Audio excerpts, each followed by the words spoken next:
Hey, what's up? What is up, Willy? How are you? Well, I just got up earlier, a little while ago, freshened up, and here I am. I'll be going to Nice. work afterwards, of course, Of um, course. and much better than I thought it was going to be yesterday. Mhm. Thought I was going to have a $3,000 car repair bill, but as it turned out to be slightly less than half. Oh, good. Yeah, so That's that's good. not fun, but when you have a check engine light, and that has to be addressed. Mhm. Mhm. But you said at least it's not as expensive as it was going to be, right? No, no, no, yeah, because I thought it was going to be about 3,000. It's going to be like 14. Let's see, $1,452 and some change, something like that. So That's not bad. compared to 3,000, yeah, I mean, Right. yeah, Right. yeah, Exactly. yeah. So And then you got Christmas coming, all the holidays. Yeah, it's yeah, well, at least I got my Christmas presents pretty much wrapped up. I have to get a Christmas card and maybe one more item to buy. That's about it. So, nice. That sounds like an easy Christmas you got. and next week, my parents will be here, so I got to pick them up at the airport. So, Yeah, yeah, that's cool. so we'll be able to spend Christmas together and all of that. Hell yeah. Yeah, That's fun. yeah. Yeah. They come here about twice a year. What, to visit you? Yeah. I thought they visit way more often than that. Yeah. Sometimes it's 3 times a year. It depends, Um, it just depends. But boy, when they stay here, they stay here. Right? Yeah. Yeah. No, but no, I'm glad. They're in their 80s and they come here. They kind of stay a little longer sometimes because they have doctor's appointments and everything. There's specialists that's not available in Puerto Rico that they can see here. So they come here to take care of that too and everything. And they're well, and probably as good a health as anybody could be in their 80s, except my mom has had a few miniature strokes, but I mean, you can tell talking to her. I mean, she's fine. Right. Okay, good. Yeah. Good. So Yeah. yeah. No, Have my you? my next couple weeks are going to be just as busy too. So, my dad's birthday is coming up on the 15th. My oldest daughter's birthday is on the 22nd, and then we have Christmas. Also, my parents decided that they didn't want to do Christmas like on Christmas with the family this year. She wanted to go and spend Christmas with her friends. So, we're doing like partial Christmas and some partial birthdays the week before Christmas. And then we're going to do our own Christmas. And then the week with my sister. And then the week after, we're doing a Christmas with my brother, which it's going to be the next couple weeks. It's a lot. It's just way a lot. It's crazy. Well, I haven't even yes. gotten Christmas shopping yet at all. Not one thing. Well, So, with birthdays around Christmas time, that kind of put a little just it a monkey it's hard. wrench into the situation there. I Yeah. mean, not that Especially, you do yeah, it for your loved ones, but yeah. it's a little more expensive than usual. It very much is. It adds an extra thing to it, definitely, especially like because I love my dad, so I at least have to get him something. Like I'm my dad's girl, so I have to get him something. And then yeah, my daughter, she's my firstborn, so yeah, and her birthday is the 22nd. It's literally 3 days before Christmas, so it gets hard because one of my friends was talking about it too. Is it's like you want to make sure that they get their Christmas presents and their birthday presents, but you don't want your I didn't want my other kid to feel left out even on her birthday, which I kind of had to. That way my oldest could feel like it was her special day on her birthday and then have it separated from Christmas and make sure she got enough presents on her birthday to feel like she got birthday presents and then get her enough presents on Christmas to make sure that she felt like she got a Christmas. It was a Oh, lot. It's a lot. I'm now glad that see, she's 20 now, so I don't have to worry about it as much. Like I don't have to worry about getting all the stocking stuffings together, make sure there's enough presents. Now she can tell me like one expensive thing that she wants, and I can just get that for her now. So it's a lot, like it gets a lot easier the older they get, Yeah. but it's definitely tough to have a kid during Christmas time. Oof, it's Well, rough. I've actually talked to people about when their birthdays Feels it out. on the 24th or the 25th, and See, I'm usually friend. and they'll give me the same answer. Usually, they usually feel like they're kind of gypped. Some people feel like they're gypped because they they just only get like one present, and they don't feel as special because it is Christmas too. So it kind of conflicts. Yep. It's Yeah. hard. It's so hard to do. I feel bad. That's why I think America needs to change Valentine's Day to a different month because Valentine's February makes December babies, just so everybody knows. There you go. Yeah. Yes. Yeah. Oh gosh. Yeah, you're right about that. Yeah. Yeah. That exactly. Yeah. I see. Yeah. I just did the math. Yeah. February makes December babies. Yeah. Valentine's Day. Yeah. Definitely. They're Yeah. gonna. Oh my god. I know, right? Motherfuckers be having December babies. Y'all are fooling yourselves. It's stupid. Yeah. It's stupid. I'm Yeah. so lucky. My birthday's in July, so I got like that June, July babies are the perfect because you have that like perfect equal distance away from Christmas to where you got like 6 months birthday, 6 months Christmas, 6 months birthday, 6 months Christmas. That's perfect. Let's see. For me, I'm March 5th, so I'm a Pisces. So, Mhm. I think. Let's see. I don't. I'm trying to remember. Pretty recently, it might have been last year or this year or last year. Uh, it was pretty recently. It was Ash Wednesday was on my birthday, so now I had to have the ashes, and then I had to not do anything on that day. I was like, okay, but I was like, That's oh wait, the next day I'm going to waiver myself. So, That's and us. then how you resolve St. Patrick's Day? That's the thing right there in the middle of that season, that Mhm. particular time period. Mhm. I don't Mhm. know, I but got really lucky. My second daughter is born March 30th, so her birthday is the day before April Fools. So I try to have some fun with her. well, let's see. Um, I You're a like Leo, Rick? Of course you're a Leo. Yeah, I enjoy St. Patrick's Day because I was like, I'm going to get tanked up. So That's right. I'll go That's the find get a pub. drunk Yeah, holiday find for a real. pub and Yeah. everything. Yeah. Yep. So My birthday is in like the middle of July. I never thought my birthday was cool except for summer. Was just awesome. Having your birthday in summer is like the best. But second, I found out that San Diego out here has their comic book convention during my birthday weekend. So I did that one time during my birthday weekend, and that was a fucking probably one of my favorite birthdays ever was going to comic book convention that whole weekend. Woo, San Diego Comic Con. Oh, heaven. I know what I want for my birthday. What I want for my birthday is probably the thing you probably want the least. And that is some a massive amount of snow because we get so little bit of it around here. No, Yeah, you can have all of ours. I'm pretty sure we're yeah, going to be getting some soon. You're a yeah. Capricorn moon, Rick, and you're a Leo. Dang. Wait, when's your birthday, Rick? Are you end of July or beginning of August? I'm a Leo Cancer cusp.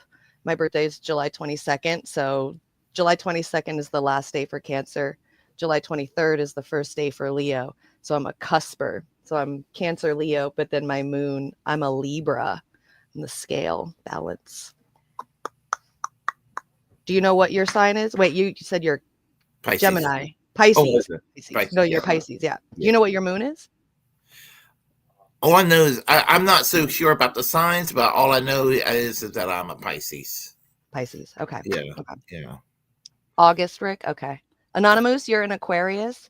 Hirsch is an asparagus because with a Mercury and Gatorade moon. That's if I can hate him sometimes, I swear to God.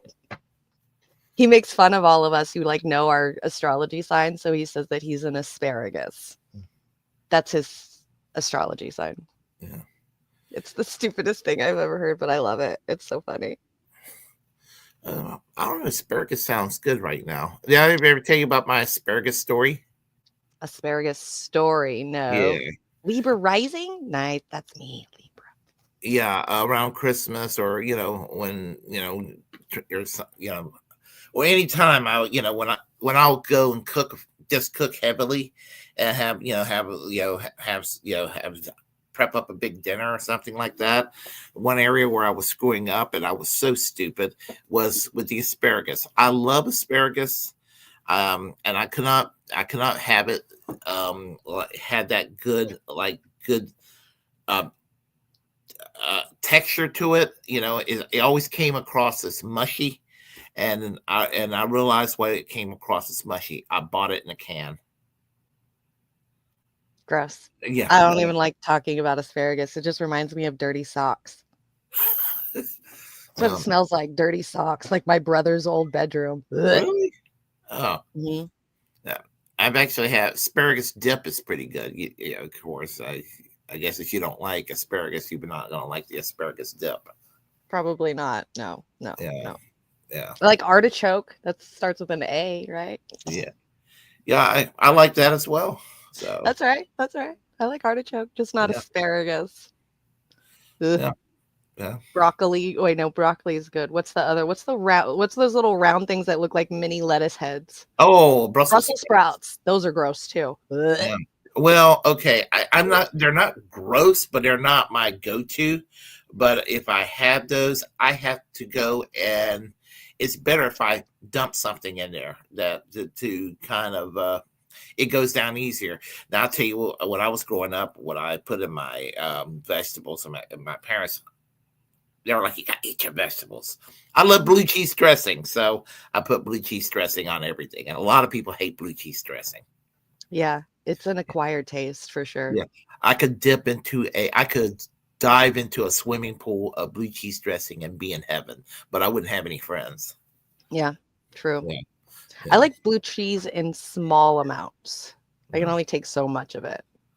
No, the chunky, rocky, with that sharp, salty taste to it. Oh, can't get enough of it. Gross. Y'all are nasty. Y'all are weirdos eating Brussels sprouts. I'm over here with Hirsch and Kayla. Brussels sprouts are disgusting, and y'all deserve to be bullied. So, oh wow. So, anyway, I guess we should get started. Okay. On everything. So, let's start with some comedy. There's a. I saw this online and I thought it was so funny. The old lady, basically, asking people to honk, with a certain question. Okay, wait. Oh, is this the first one? All right. Yes. You got it. Let me get this going. I cracked up when I saw that. What's up, chat? How is everybody today? What are you all having planned for the holiday weekend while I get this all set up? Because I'm fucking slow today. God damn. Smoke another one, Jimmy. That's okay. We're all entitled. Because did you leave I have my moments where I'm a little bit out there myself. So, Legend, why are you touching my bread buns? What are you talking about? And how is it possible that you can touch my bread buns from that far away? Did you touch my bread buns? Sorry. Oh, I have weird friends. Don't even ask. Don't ask. Just don't. Okay. Well, I'm a weirdo too, so. Yeah. All right. Here we go. Okay, I got it. It took me long enough because I'm a fucking boomer today. All right, so what is this again? It's an old lady asking a certain question. I thought the video was really cute. All righty. Thank you. So she's a TikToker. Of you. I appreciate it. She's a TikToker with her grandson. I know her. I don't know her, obviously. That's that parasocial shit that people talk about. Yeah, she's a TikToker. I know. Yeah, the old lady. Yeah, no. Run if you think I'm sexy. Oh my. Yeah, right. Run if you think I'm sexy. She's Yeah. really funny. She has a sense of humor. I thought that was cool. Yeah, me too. Yeah.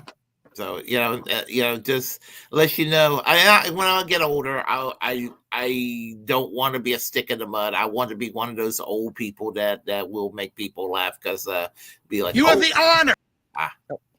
Sorry, Yeah. I want to be one of those old people that would people be like, oh my god, he doesn't act like an old fuddy duddy or what have you. So oh, that next video is Tim Dillon. Remember when Trump got elected and everybody was, the right wing worried about Antifa. Antifa was everywhere. Antifa. I just thought it was a great way to kind of revive the past a little bit because, you're going to hear it. And the only place you hear about Antifa is on Fox News. You don't really hear about Antifa. Any right wing talk radio and Fox News will talk about Antifa. That's it. But otherwise, you don't really hear about them, Mm-hmm. Yeah. Only they think that's a crisis. Yeah, I don't really hear anything about Antifa until there's like a protest, and Fox News is like, Antifa's doing this. It's like, where do these motherfuckers come from? Where? Yeah. I don't even know who they are. Exactly. So I think it's a Where great. Where can I join? Exactly. All right, here we go. Of being the first chapter of Antifa in the Hamptons. Why am I the leader? Because I am in the system, but I have defected, and now I agree with you. We are going to topple the patriarchy. And what is the patriarchy? Jeff Goldstein. Jeff Goldstein, who's fucking my ex-wife. Correct. We're going to dismantle capitalism. And what is capitalism? Any hedge fund that's bigger than yours. Any hedge fund bigger than mine, correct. I have heard that certain people at the IRS are transphobic.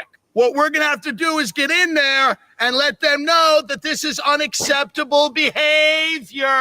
The IRS are the cops, too. You will all have a mini child's golf club for self-defense. We will train on a plush giraffe that I bought for my daughter before my wife won custody of her. You're trying to fuck my ex-wife? Is that what you're doing? You're trying to destroy a family? You will train day and night on the giraffe until you are ready for hand-to-hand combat. My commitment to social justice is unparalleled. I don't care what I have to do. Everybody that doesn't have a club has a pool noodle because you cannot handle the clubs yet. You will graduate to club. Now remember, you don't work for George Soros anymore, you work for me. You work for me. Antifa at the Hamptons. Yeah. So I expect that when Trump gets sworn in, you're going to be hearing about Antifa everywhere. Kind of like the communist red scare in the 1950s. It'll be the Antifa scare. Right. You'll be like, oh, Antifa, and I got sarcastic with somebody one time when they told me about this Antifa problem, quote unquote problem, a year and a half ago. And I said to this person, I was like, come on, dude, your rhetoric is so 2017. I mean, and here's the thing. I know what somebody said once. Somebody said once, if you don't want to be punched, if you're a Nazi, you don't want to be punched, then don't be a Nazi. Right. Exactly. Yeah. Exactly. Well, yeah, that's what it comes down to. So I just think I expect to hear more talk about Antifa this and Antifa that. Right. January 6th, when it happened, I heard it. I heard Rush Limbaugh said that Black Lives Matter and Antifa teamed up to dress up as Trump supporters to lead the insurrections to make all those Trump supporters look bad. And I'm thinking they don't need any help. Mm-hmm. Yeah. Nope. Yeah, those motherfuckers don't need any help. Nope. They're doing a good job looking bad on their own. Yep. And pool noodles, the new weapon of mass destruction. Yeah. So. Oh, that's great. Anyway, as I said, I just thought a little bit of levity to start everything. Should work for everyone. So, Right. Good. Thank yeah. you for that. We needed it. We definitely are going to need good little comic reliefs because the next few years it's going to be Yeah. rough for a lot of Yeah. people. Yeah, it's going to be a rough ride. It's going to be a rough ride, and all that. What's really bad about this? We don't even have that false hope that we had with Bernie this time. We don't even have that illusion. We're just like, at least back then we were like, well, we can get rid of Trump and we can transform this country with an actual alternative. We don't even talking about transforming this country with this alternative. It's like everybody's talking about getting everything back to the quote unquote normal.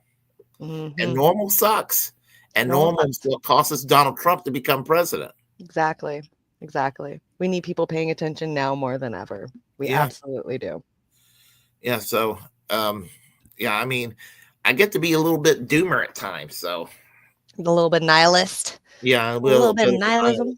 Yeah, a little bit of a nihilist. Yeah. That's right. Yeah. That's right. So. Oh, cat. Yeah. Well, the Red Scare is already happening with Luigi saying he's anti-capitalist. So, so far, any info I've seen is his cousin is GOP state rep. What? Oh, wait, are you getting into the tinfoil shit, Rick? What's going on? Did you hear? Yeah. Do you have anything about the CEO killer guy on the? Gosh, you know what? This is from a. I do have it, but United Health CEO murder. United Health CEO murder in broad daylight. The story. Yeah. Have you learned anything about this? Well, I know. I mean, the guy was Luigi Mangione. Gosh, I am Mangione. The Italian folks are going to hate me for this. Anyway, what I know about this is he's got kind of an eclectic ideology. For what I could take about it, he's sort of like what you would call an enlightened centrist, meaning that he kind of borrows from a lot of different ideologies. The right wing want to tell you that this was a left wing unhinged radical, and this is what you got to worry about or what have you. But he I think he's like, he likes AOC. He likes Elon Musk. He likes Jordan Peterson. He's kind of like Sam Harris. He's like all over the map. Peter Thiel, yeah. Yeah. So he's kind of like all over the map. But apparently, when it came to healthcare, he suffered from what I heard. He suffered from the healthcare. I mean, he suffered from an injury that wasn't covered. I guess from United Health, and I guess he decided to expire the life of Brian Thompson. So that's what's going on there. So when I was putting this up, this was from a little while back, but I guess we should go ahead and share that story. Which one? The United Health CEO in broad daylight, a murder in broad daylight. Perfect. Story. Yep, you got it. It's coming up right meow. It's a little on the older side, but still on the relevant side. This is 8 days ago. There's like way more newer stuff. Yeah. Hold on. What can we do better? Hirsch, you got a link really quick? You got a link somewhere? Here. I like to take it from like the major media because this is like how I get to yell at shit. Yeah. So I like to watch this stuff from like mainstream media. CEO killer Like, Luigi Mangione yeah, like I said, denied bail as many people are sympathizing with him online tonight. The book Delay, Deny, Defend, something for which the is about the health Luigi insurance guy, something industry's new, tactics, recent. jumping to number Anything 2 other than on Amazon's CNN. nonfiction bestsellers list. Number 2. Safe to say that book would never have been anywhere near number 2 if it were not for Luigi Mangione. Yeah, that was another really good one too. Is he on the bullets that he shot? Delay, deny, defend, or I think it was delay, deny, depose was on the bullets. Which this is the book that I saw. Thank you, you're amazing. Which is what I saw this book. You're awesome. Thank you. Which is what I saw this book. It says delay, deny, defend, why insurance companies don't pay claims and what you can do about it, which was way fucking cool. God damn, you're on it, motherfucker. 20 hours ago. Tonight, New York City police say that they have made a forensic breakthrough in the investigation into the murder of United Healthcare CEO Brian Thompson.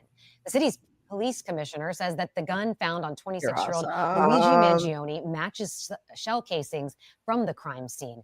Now, this joins fingerprint evidence that police allege places him near the site. That's a new one. They just found fingerprint We're evidence. also able at our crime lab to match the person of interest's fingerprints with fingerprints that we found on both the water bottle and the kind bar near the scene of the homicide.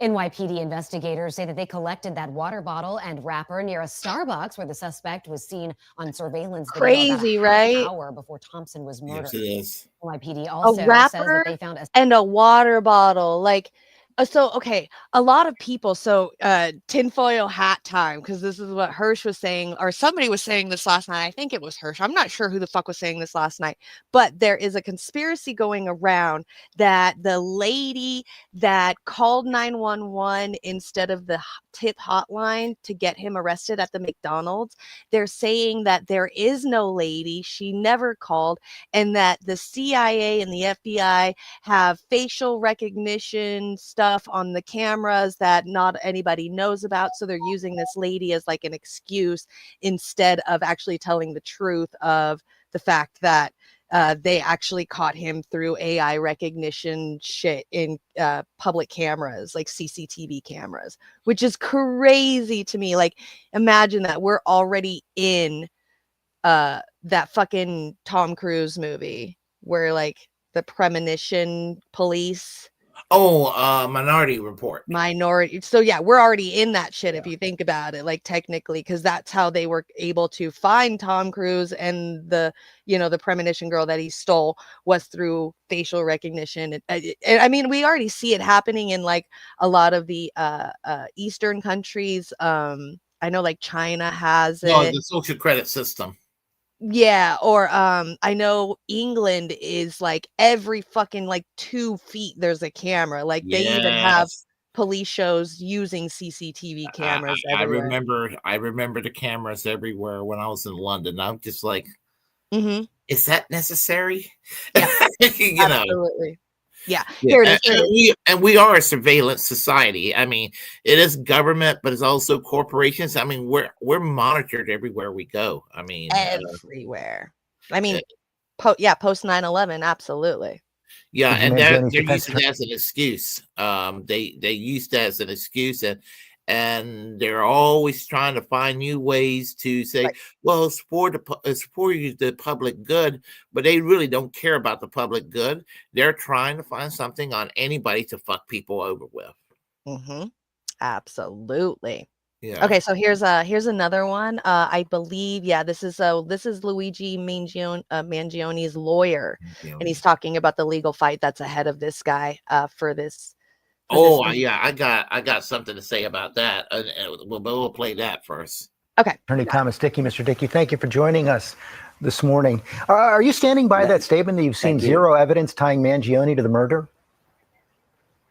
That's correct. We had a brief hearing yesterday, and there was one document, an arrest warrant from the state of New York, which merely referenced a statute. We've seen no evidence. That's one of the many reasons why we're challenging the extradition at this point so we can see some evidence and get a little more detailed information about the charges against Luigi. What about the gun? What about the writings? Well, as I indicated yesterday, I have not been made aware of any evidence that links the gun that was found on his person to the crime. So these are things that we're looking to see. And yesterday was fast the day. Today's another day. We're looking forward to beginning our inquiry as to what evidence may or may not be out there. Gun looks exactly the same as the one that was used. Well, I mean, a lot of guns look the same. I mean, Thank you. If you brought a gun in and say, well, it looks like that, I don't even know if that evidence would be admissible. And if so, I would argue that it wouldn't be given much weight. That's why they do ballistic Smart tests, lawyer. ballistics examination, a test of all that to try to match that. Trust me, they're going to try to match that firearm to the incident by more than just, well, it looks like that. What about the writings? These parasites had it coming, talking about the healthcare industry, corruption, and greed. That is all evidence, isn't it? Well, I mean, certainly it could be. I haven't seen any of that yet. One of the rules of evidence is there's a rule of completeness. So you have to take any writing or any document in its entirety, because some things can be taken out of context. Yep. So again, and these are exactly the things that I'm looking to get my hands on. I'm hoping that we can get that maybe even as early as today. So again, I really can't comment on something that I haven't seen in its totality. How about the fake ID? Same one used at the hostel. Well, again, whether or not that matches that, these are things I need to find out. I need to examine things. People put out certain things and parts of the different things. But I think any lawyer involved in this situation would want to see it all. Did Mangione tell you he didn't do it? I would never reveal any conversation between my client. That would not be proper. There's an attorney-client privilege, and I cannot and would not ever comment on that. Mr. Dickey, thank you for your time this morning. God damn.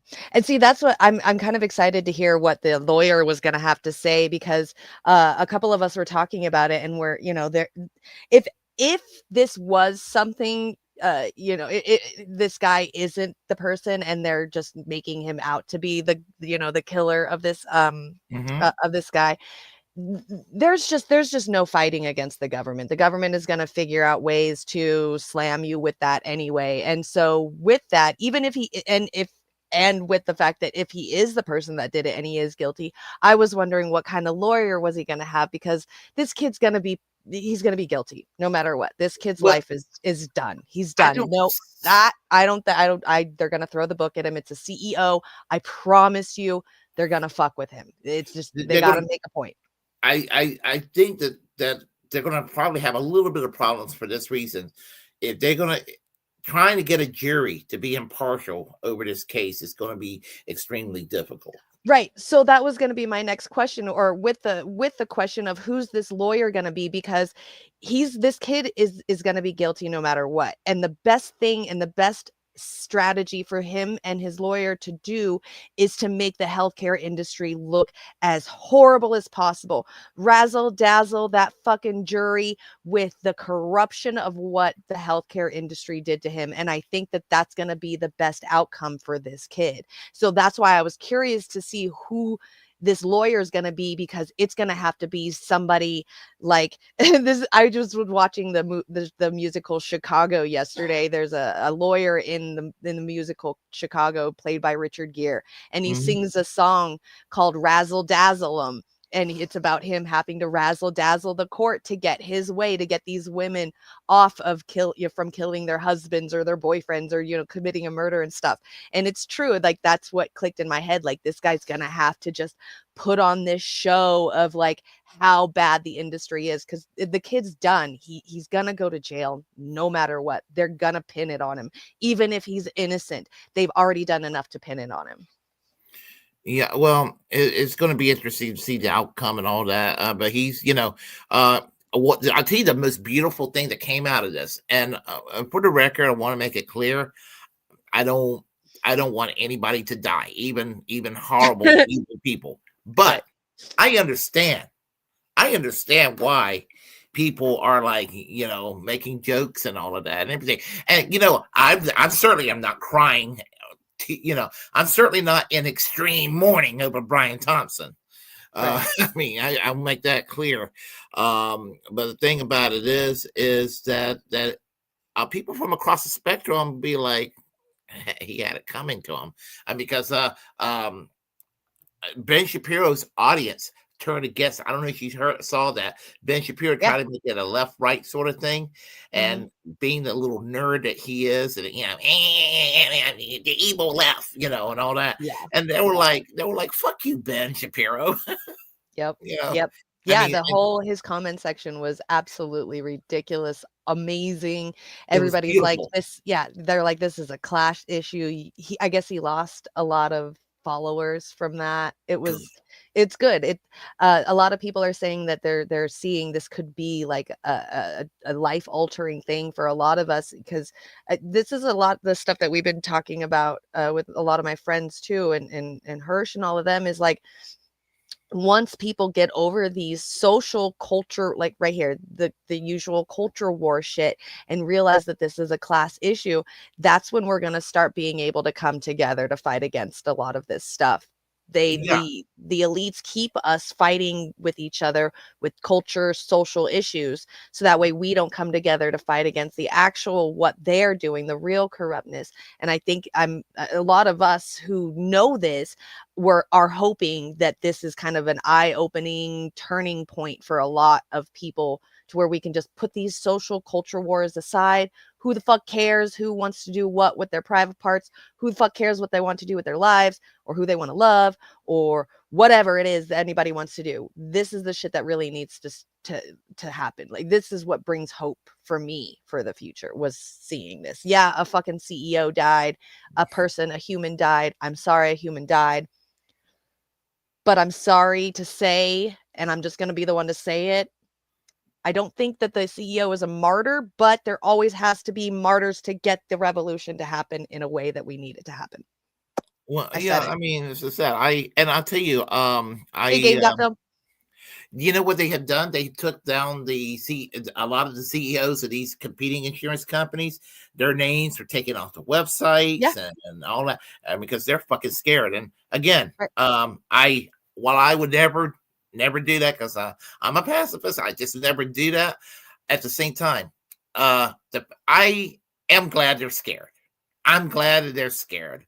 I'm glad that they're looking over their shoulder in fear, considering the decades after decades of suffering that the insurance companies and big pharma all have incurred on people, either through their death because they deny claims, or bankrupting the shit out of them. Right. I mean, they are so fucking predatory, and go to other countries. They don't have the problems that we have. I mean, yeah, you got, that I'm not going to say they're perfect, but you know what? They have far less shit than we have to worry about here when it comes to our healthcare system. I mean, it is so predatory. It's so fucking it's evil. The system, the whole idea of medical healthcare based on profit is fucking evil. Yep. You're absolutely right. It is. And it's so crazy how they can just do that, tell us that we need them and they're important to our faces, and then deny us, claims and healthcare and shit like that, to the point where people are willing to do some crazy thing like that, instead of being mad at the kid or whatever, you ask why the kid was doing it, and what's even worse is, like, that guy died or was killed right in front of the building that he was supposed to have a shareholders meeting at. Got killed right in front of it. The people continued to end up having a shareholders meeting in that building, technically figuratively speaking, walking over his dead body and continued to have the meeting anyway without him, already has a new CEO in his place, already talking about taking care of the shareholders. So they didn't learn a damn thing from this. And I think like the same day or the next day, Blue Cross Blue Shield said that they were going to stop using anesthesia after a certain amount of time during a surgery. So you're telling me that during like, let's say 6 hours into my open heart surgery with my chest literally ripped open in half, you're not going to give me anesthesia anymore? Fuck this. Fuck you guys. Can we have another martyr? That would be nice.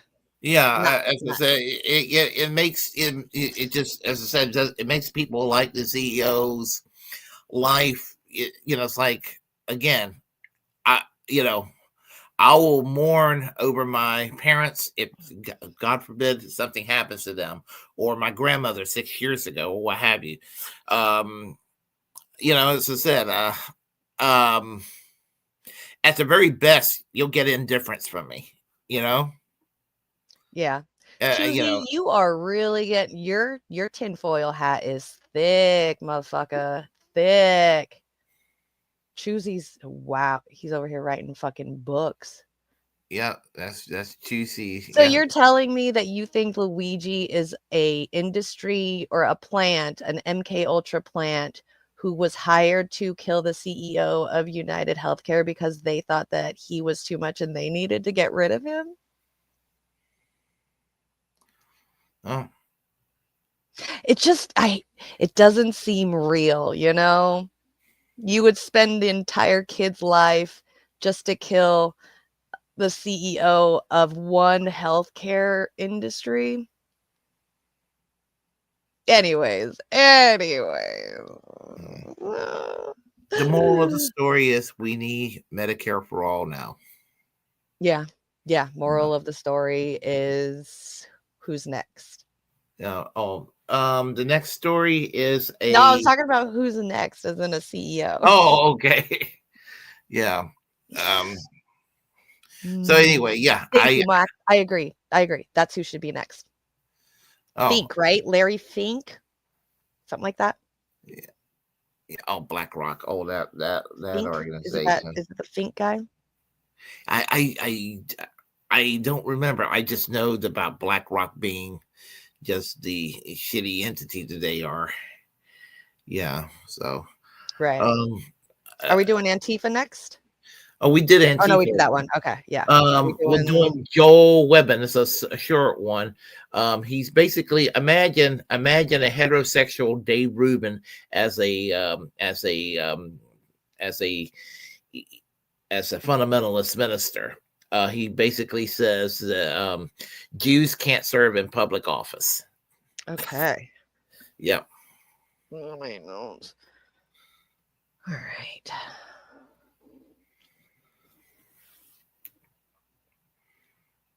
In a Christian nationalist conception, my position would not be that Catholics have to leave, Jews have to leave, atheists have to leave. No. But what you would do is you would enact just Christian laws.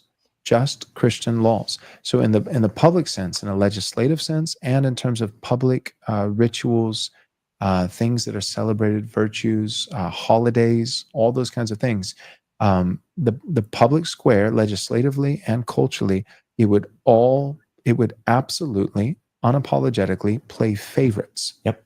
And there would be one favorite, and it would be Anglo-Protestants. That would be the favorite. So there would be no public Catholic parade. Right. But you could have a public Protestant parade. Mm-hmm. And there would be no law that says Jews can't live here. But what there would be is anybody to hold public office would have to make a Christian profession of faith. Right. A Christian profession of faith. So and not just a 15-minute profession of faith. Right. And they profession over time. And they would have to have a track record of it. That's right. So no practicing Jew who hasn't converted to Christianity would be able to serve in public office. Wait, who is this guy, Joel Webbon? I think he's like a Baptist minister, but he's basically a TV evangelist, I believe. Anyway, he's one of those Christian right evangelical activists, and basically he's calling for Christian Sharia in America, and you know, he wants the country to be ruled by his particular brand of Christianity, and so he's basically saying that Jews and Muslims can't serve in the office, and sounds like he's not even keen on Catholics serving. So, and he is like as sexist as hell. He believes that women should not be allowed to vote. I mean, this guy is a major fucking throwback. He's not part of like Trump's picks, right? No, but he's not that I know of. He's just kind of a well-known, obnoxious asshole activist. Oh, okay. So somebody I don't really need to worry about. Yeah, just a fucking dude screaming. Just some, you know, some people tell me I'm too obsessed with all these right-wing cranks, you know, and they're like, you'll be a happier person if you don't sit there and obsess over what they do, what have you. But, you know, these people are a threat to people's personal freedoms and the concept of a free society. So I have to kind of worry about these people. Mm-hmm. So, hi, Kim. Hello, beautiful lady. So I have to kind of worry about what these people would do. So. Desert Manta says, I only think astronauts should hold a public office. Well, I mean, he's a space cadet, but you know, the Webben is his name. But doesn't he remind you of Dave Rubin? I'm a space cadet. Yeah, but it's okay when you're a cool space cadet. Oh, I'm cool too. Look at that, lady. There you go. Fucking cool. Yeah. So can I run for office? No, I'm just kidding. I don't want to. I'll vote for you. No. No. You know what, somebody told me years ago that if I ever won any office, even something as frivolous as a school board or city council race, that they will track me down, and I'm going to edit my words because of the algorithms. They will make sure I'm expired. Wait, what about expiring? I'm a substitute. They will make sure that I'm no longer I will no longer be able to serve in any elected office on a permanent basis. In other words, pow, pow, pow, pow. You know what I'm saying? Sure. Yeah. No. I would be JFK'd. I would be RFK'd. Same. I probably would be too, because I got too big of a mouth. I would be Salvador Allende. Yeah. You know, I got a big mouth, so I couldn't hold office. Motherfuckers would be like, nah, Jimmy, you can't even how are you gonna talk to the CEO and tell him how corrupt he is when you say fuck every other word? Yeah. So anyway, yeah. All right, so next one we got is Syria. Yep. Yeah. Syria, Assad's and family arrive in Moscow, says Russia's media report, Al Jazeera in English. All right, how long is this? Shapovalova, she joins us on the line from Moscow. So, Yulia, what are you hearing about these media reports of asylum for the Assad and his family? Yes, so basically now we know that President Assad and his former President Assad, I should say, and his family members have received political asylum from the Kremlin for humanitarian reasons. When the uprising began back at the end of November, there were actual reports that Assad and his family flew to Russia, that Assad asked Moscow to help him militarily, but back then Moscow neither confirmed nor denied those reports. Right now, we see that a number of sources, including the BBC Russian service, for instance, they wrote that Assad could have possibly been evacuated by a Russian plane that took off from Latakia. So there is a Russian airbase in Latakia there, and it took off several hours ago with its transponders turned off. And earlier, also Reuters sources believe that Assad's plane could have been shot down, and the ex-president himself got killed. Now Russian officials are in contact with representatives of the armed Syrian opposition. According to a Kremlin source, the opposition leaders have guaranteed the security of Russian military bases in Latakia and Tartus, as well as Russian diplomatic missions in Syria. And there is also information that the Russian authorities consider it necessary to resume negotiations on a settlement in Syria under the UN supervision. So obviously it is a very unclear situation right now, and no one actually knows what's going to happen. A lot of uncertainty what's going to happen after the fall of Bashar al-Assad in Syria and in Russia as well. All right, we'll leave it there. Thanks so much, Julia. What's going to happen in Syria? America's already starting to do their thing. Like, we're making the leader of Al-Qaeda look like a normal ass person, which has been kind of pissing me off, because I swear, like, we were just calling them the terrorists not too fucking long ago, for one.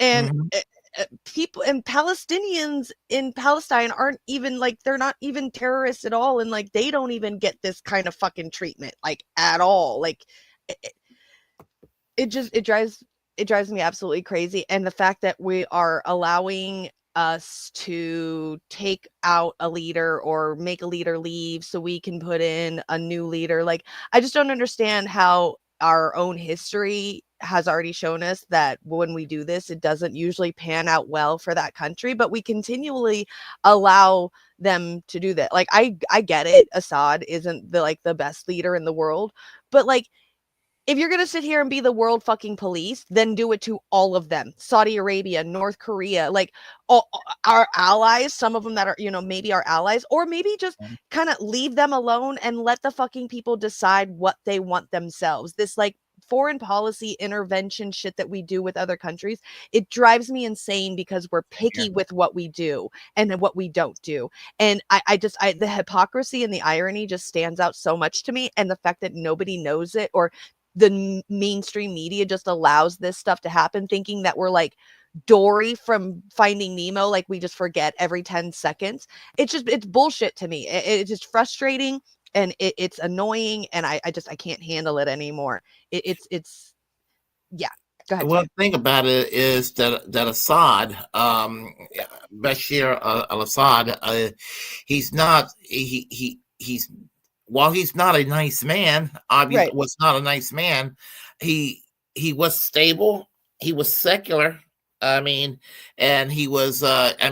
He pretty much. He protected the Christians that were living there. He protected the Druze that were living there, the Alawites that were living there, and even some of the competing branches of Islam.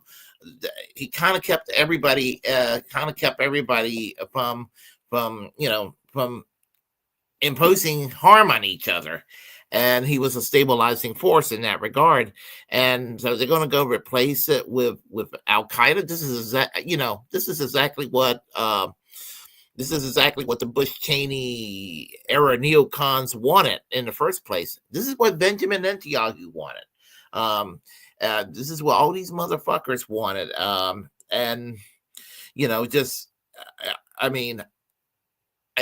As far as the lesser evilism is concerned, I have to objectively look at Assad as a lesser evil. I'd rather deal with Assad than to deal with someone from Al Qaeda, because when you're dealing with somebody who's secular, and they don't let religion play a central role in their lives nonstop, you could deal with someone like that. But when you're dealing with something like look, he might have done a couple of really good things too, but he's also a really bad person. And that's just also saying, like, so are other leaders. Kim Jong-un isn't the best leader. The leader of Saudi Arabia isn't, and we're not doing anything to stop them or to get them out of power. I honestly was like what Rick is saying. It's like Afghanistan and Libya. Look at what we did to Libya with yes. Look at Saddam Hussein. Look at what's happening in Haiti right now. We did the same thing in Haiti. And there's like gang factions that are trying to fight over who's going to win. You're telling me that like the leader of Al-Qaeda isn't like they're, the Middle Eastern quote unquote gang, if you think about it in a bigger picture, they're like the gang people. So you're literally doing the same thing that you just did in Haiti and Libya and all the rest of these other intervention places. A lot of South American countries, we do this a lot too as well. I mean, we fucking, what's the guy from Cuba that we like literally, he was in hiding for fucking 20 years. The fuck is his name? God damn it. Fidel Castro. Yeah, yes. Yeah. So I'm just saying this is a bad idea what we're doing. We need to leave Assad alone. Like if the people want him out because he's been a dictator and he took over his dad's spot, then figure out how to do that, how to give people the democracy and the vote of what they want instead of sending the leader to another country and putting in, like, they're literally making the leader of Al-Qaeda look like a regular ass person. Like they trying to make him sound woke. I mean, they gave him a fluff piece interview. Yes. It's an absolute, like, who the fuck does that? I mean, I get it.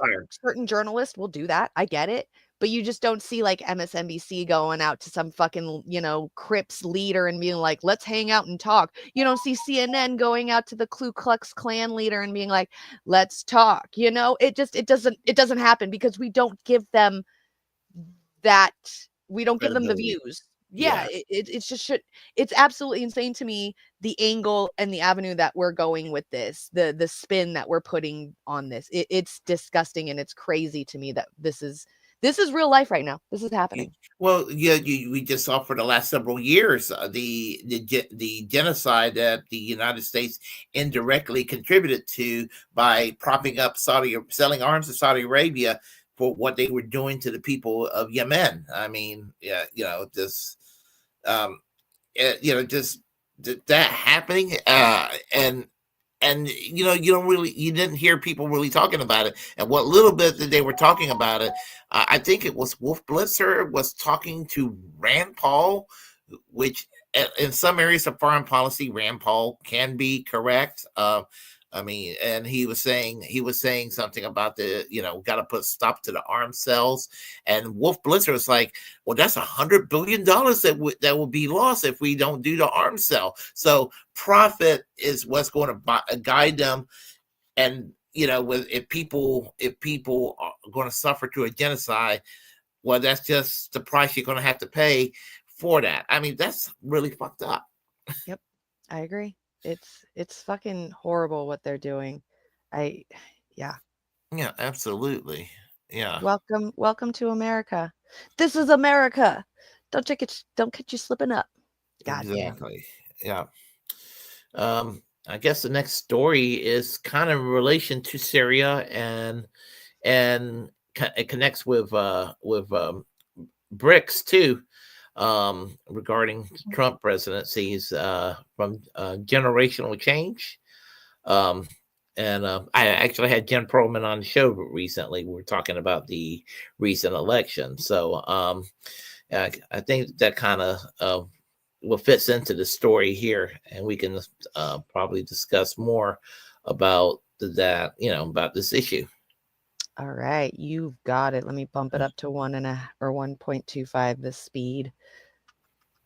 There you go. Oh, thank you. Thank you so much. If you have any requests, I can't be cheap. I'll out there. You're willing to do that, Nanda. I'm not willing to do that. Hey, that's how we get the big bucks. That's a big start. Almighty channel. It does seem like our channel is picking up some steam. That also helps boost the algorithm. Make sure you're checking out our clips. There's a lot of different talking about Syria. Like, what is your thing? I see some of the things you have up there, but there are things that I was like, I don't really want to do that. Well, this is a great way to close the show. So let's talk about Syria, Jen. What about Syria? Does anybody know what's going on in Syria? Is everybody aware of what's going on in Syria? I am not very well versed. That's why I defer to you, because this is going to be just a general sort of interpretation of events, and we will get more details on this with expert people. We are going to have Matthew Ho on next week, and he is definitely infinitely more experted at this topic. But essentially, I do bet you that our lovely guest on Thursday night, Margaret Kimberly, our friend of the show, will be making. She'll also have plenty to say about Syria also. 100%. There's people that are way more learned than me. But the gist of what's happening in Syria is our Groundhog Day regime change 101. So essentially, we are currently right now, and by we I mean American Empire. Okay, you could put it on. It's technically, I think it's through Turkey, but it's empire. We are arming and supporting the rebels. Now, normally that would sound good because normally I would be supporting rebels. Rebel sounds good. However, in Syria, oh, hello to the Netherlands. In Syria, the rebels that we are funding are, I forget if it's Al Qaeda or ISIS. It is a terrorist group. Al Qaeda. It is Al Qaeda. Okay, so I just know it's a terrorist group that we have sought to eradicate, and now we are providing them with the means to revolt in Syria. And why? Why do we want to have? What do you think it is? It's just so interesting how everything comes full circle after all these years. Why did we have to? Why do we have to go over there, Jan? Why do we have to go to Afghanistan and Iraq? The thing about what's going on in Syria, and again, this is something we'd have to do a real deep dive into, but just to give people a general idea of what's going on right now, is they're fighting over, and when I say they, I mean empires, are fighting over where the location of this oil line, this pipeline, is going to go. And it's going to basically go in one of two ways. Yes, that is, I know, I'm aware of that. Unfortunately, I'm so much more focused on Western Asia than Eastern Asia or Mid-Asia. And I'm just like, but can I finish talking about Syria without you? Please. You do this, you get me so distracted. Yeah. So for people just to understand, ultimately, at the end of the day, this is over where the location of a pipeline is going to go. That's what this is about. I don't care what they say it's about. This is where it's about. So this pipeline in question will either ultimately end up in, I believe it's Syria or Turkey.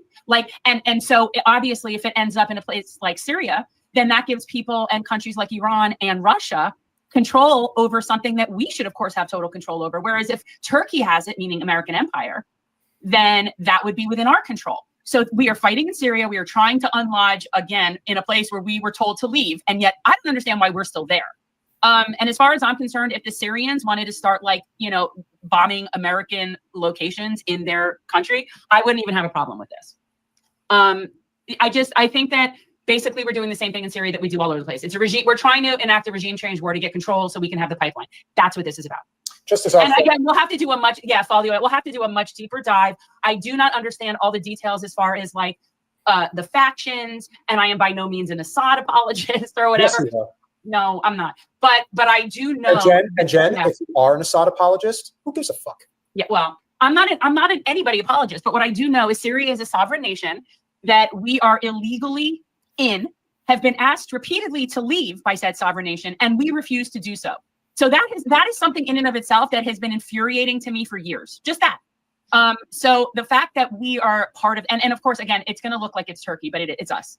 And so yeah, we're arming essentially a terrorist faction to win over pipeline of the oil. That's what's happening. Well, just as I said at the beginning of the live stream, I say it now as we come full circle. It's the same thing about Ukraine.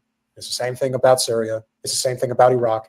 The Middle East, despite the fact that it is a desert, is a very exceedingly rich natural resource region. That's why they never allowed it to become what it was always meant to be, which would have been Greater Syria. And had it been that, it would basically be a chunk of Iraq, Syria, Lebanon, Jordan, and Palestine would be Greater Syria. And that whole region would actually have control of its own resources. And the British and the French couldn't possibly allow that. So they had to carve it up into little kingdoms and put their little kingdom heads, their little tools in charge of places like Saudi Arabia and Jordan and this stuff. So if they had allowed Greater Syria to be Greater Syria, we wouldn't own energy like we do. It would be an entirely different universe. And so we have to keep all of those separate. But at the end of the day, Lebanese, Syrians, Iraqis, Jordanians, that is a group of people. That is a group of people, and we can make them all separate. Yeah. Jay's right. Yeah. And ultimately, any one country, I always refer it back to Gaddafi. The worst thing, I mean, listen, there were a lot of terrible things that Obama did during his presidency.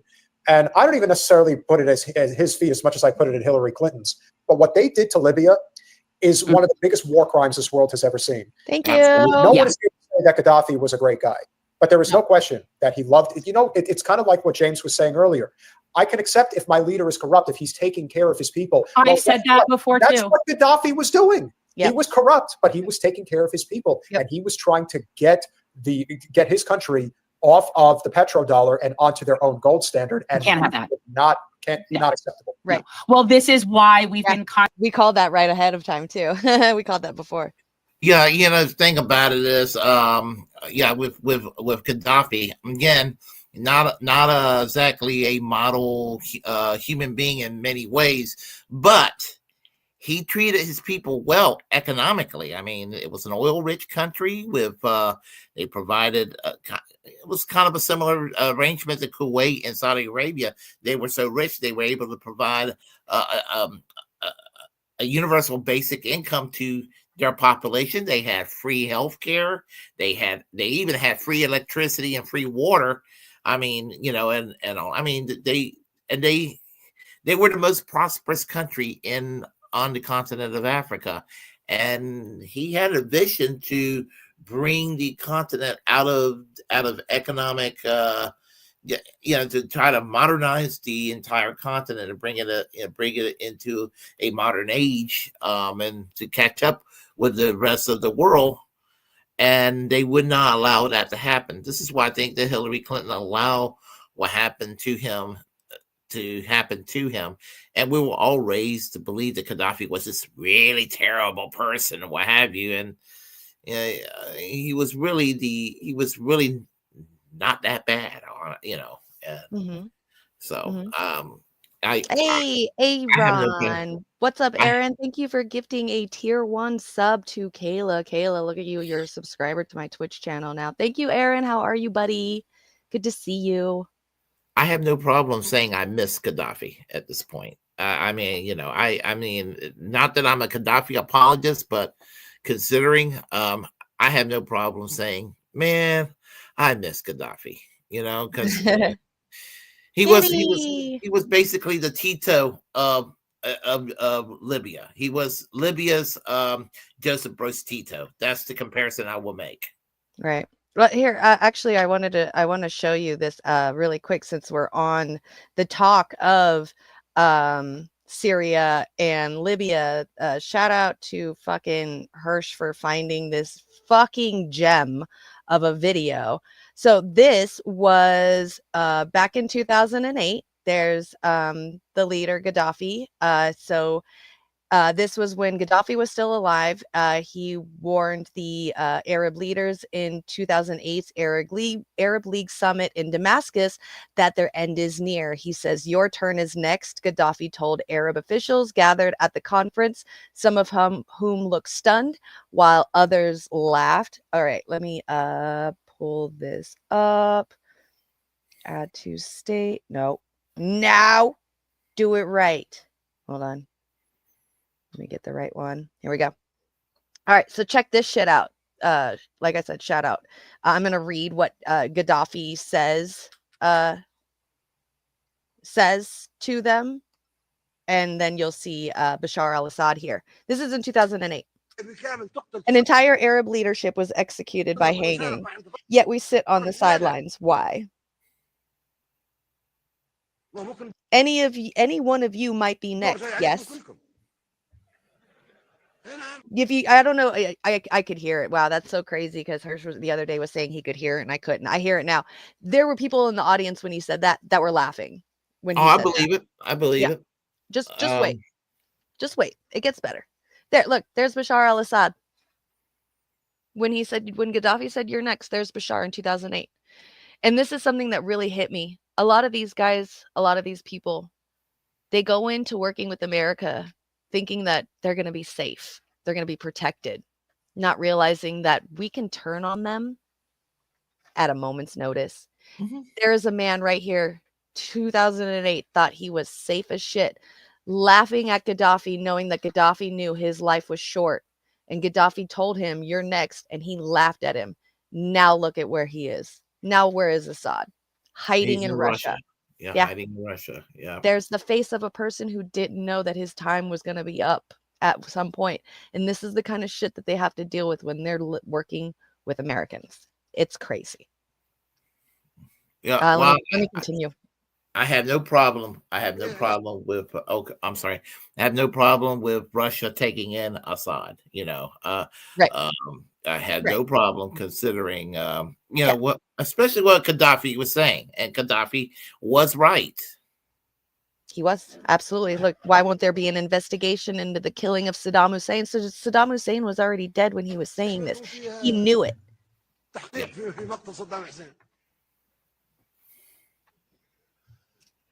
at them laughing. Look at them laughing. America fought alongside Saddam Hussein against Khomeini. True. He was their friend. Cheney was a friend of Saddam Hussein. Cheney, huh? I wonder. Why does that name sound familiar? Has that been brought up recently? Yeah. I wonder. You know, Who it was did coming up Cheney very recently. who did Cheney endorse? Yeah. Kamala? That's right? Kamala? Yeah. Sure did. Kamala? I can't Yep. remember her name. Rumsfeld, the U.S. Defense Secretary at the time Iraq was destroyed. Close friend of Saddam Hussein. Ultimately, they sold him out and hung him. You are friends of America. Let's say that we are, not you.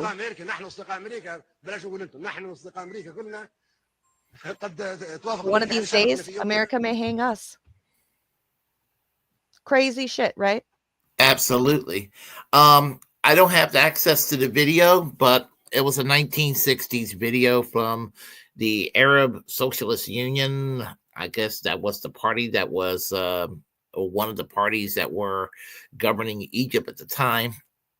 And they were at the time, the Muslim Brotherhood was considered a joke. And they were talking about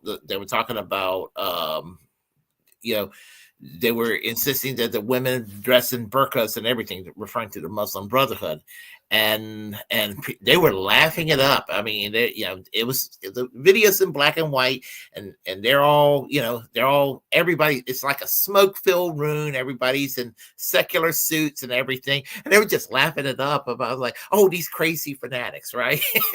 So one of them made a comment. It's like, yes, but the leader's daughter at the School of Medicine in Cairo, she doesn't dress that way.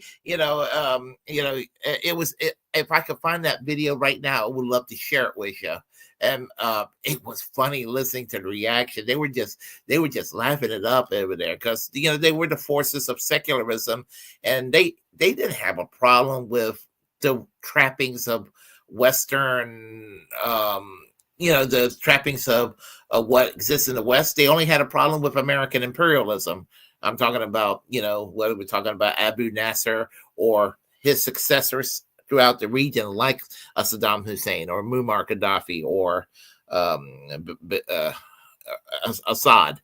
I mean, they don't hate the trappings of the West. They hate American imperialism. And that's what it comes down to. They don't hate us. Right. They don't hate us for our freedoms. I remember that when they said they hate us for our freedoms. I remember that. Yep. Yeah. I remember that. They hate us for our freedoms while we're like bombing the shit out of their families and homes and shit. Like, no, they hate us because we won't leave them the fuck alone. Jesus. I would love the chat is off the hook right now, yo. I can't even handle it. Actually, I love to share you a personal story.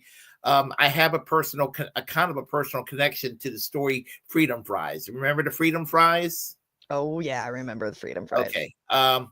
Walter Jones was a congressman in, I believe it was the 3rd Congressional District in North Carolina at that time, a Republican congressman. Freedom and he ended up regretting his support for the Iraq War. And before he died, he made a commitment to never support war again. He was one of the few decent Republicans, at least on the foreign policy side of the situation. And so anyway, but early on when the Iraq War started, the cafeteria of the U.S. Capitol started serving not French fries because the French were against the war, so it was like freedom fries. Well, I'll tell you where Walter Jones got the name Freedom Fries from.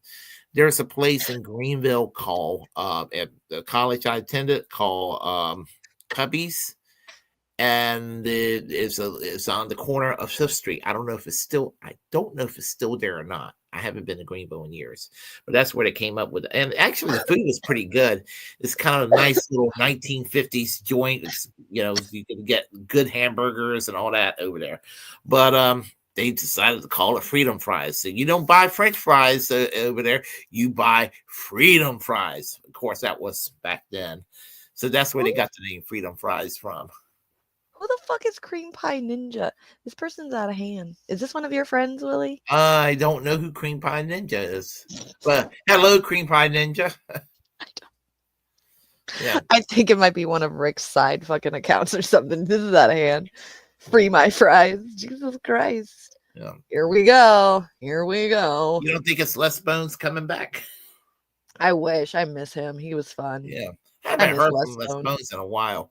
Right. Yeah. Is it Kitty? It's Kitty. It's Kitty. There you go. It's Cowboy Kitty. It's got to be Cowboy Kitty. Well, it's all in fun. You got to have fun in doing this. Otherwise, we'll all go crazy. Yep. Exactly. Yeah.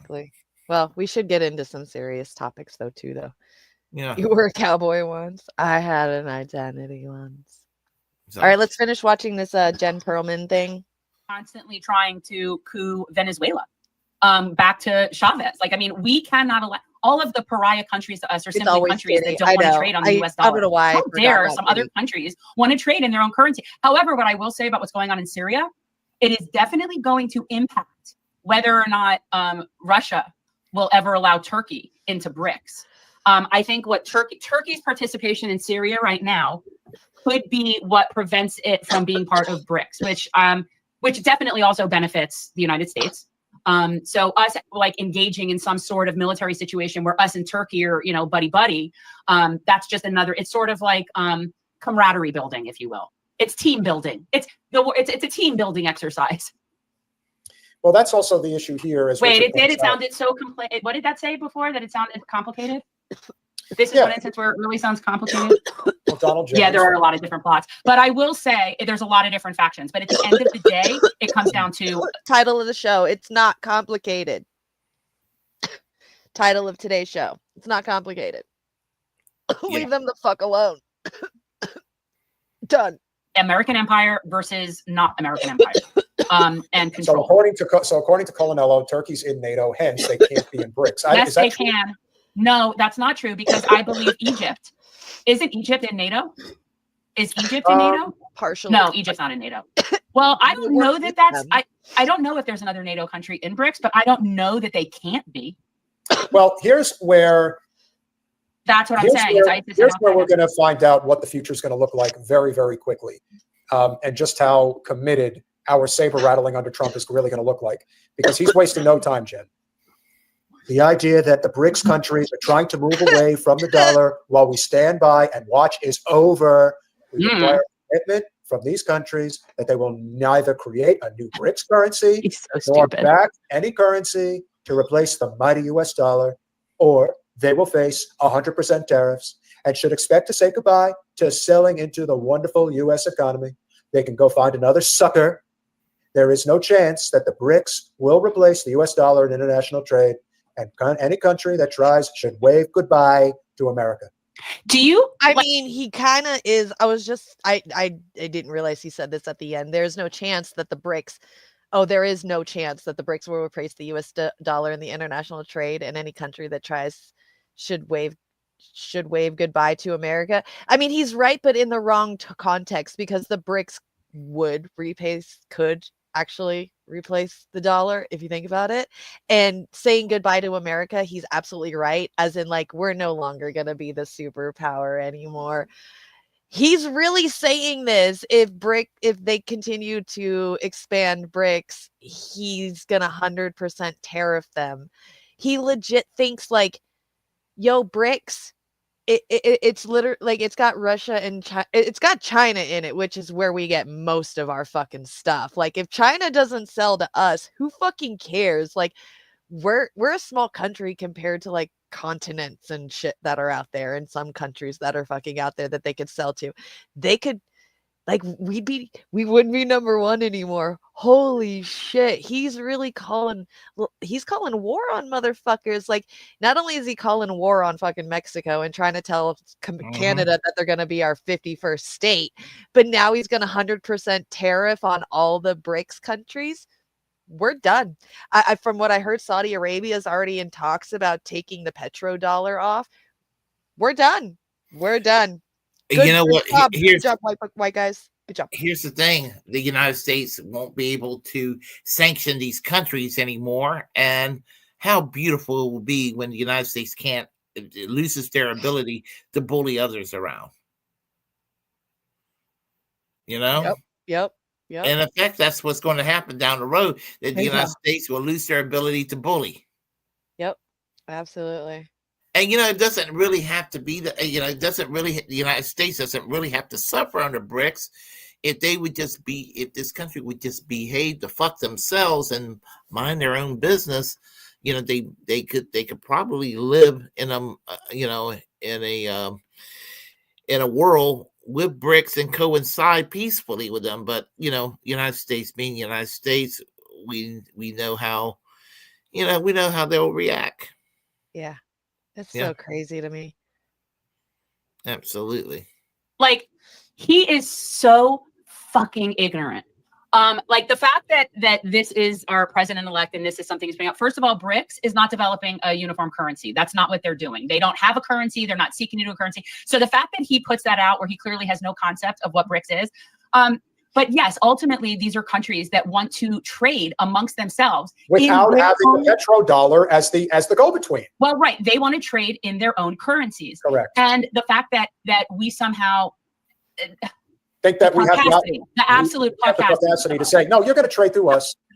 Like, who in the fuck are you? It's such this good. And you get like Lindsey Graham talking about putting sanctions on our allies for, agreeing to arrest Netanyahu according to international law. Like, these two people that you want to just keep baiting every country in the world into, by all means, by all means. But no, BRICS is not creating a uniform currency. That's not something that they've talked about. BRICS is also not anti-American. It's not anti-American and it's not anti-West. The fact that we perceive anything that isn't about us to be against us, that's our psychosis. That's a psychosis. Yeah, it's part of the psychosis, but it's also showing the fragility of our current system and where we currently stand. Clearly, we're insecure. That comes off as extremely insecure. I agree. It is extremely insecure the way that we are acting. We're like, holding on to our last string. We're a dying empire. This is the audacity is all we have left. Yeah. And we call it on ourselves. And when I say we, I don't mean you and me and the people in our chat, but the United States government and what they do. Some people call it a Tuesday. So a Tuesday. I mean, it's Tuesday, isn't it? Yeah, it literally is Tuesday, isn't it? No, it's Thursday. Oh, it's Thursday. Yeah. I was actually thinking it was Tuesday for a moment, but that's a phrase I hear people say. Yeah, we just call it a typical Tuesday. So for real. Yeah, exactly. Trying to call bluff somebody who don't even have a hand to hold ourselves. That's exactly it. Yeah. You're holding a pair of twos and you're fucking right there at the end game with everybody. Like, you really think you're gonna win with that? You think you're gonna win with that pair of twos? You think you're gonna win with that? Yeah. So I guess go with the next story. From Mehdi Hassan said Kamala Harris. He claims that it was a left-wing campaign, and are you familiar with the ATP network? Maybe. Yeah, it's a new online program hosted by Andre and Tired Peasants, and I was a guest on their show pretty recently. Anyway, they're trying to start their own thing, and they've actually grown a very quick audience, and all that. So anyway, Andre was talking about why the Kamala Harris campaign wasn't left wing. So I think I thought it was a good video, so I decided to share that and to kind of promote them because I like the ATP network. Okay. There we go. Better lube up, motherfuckers.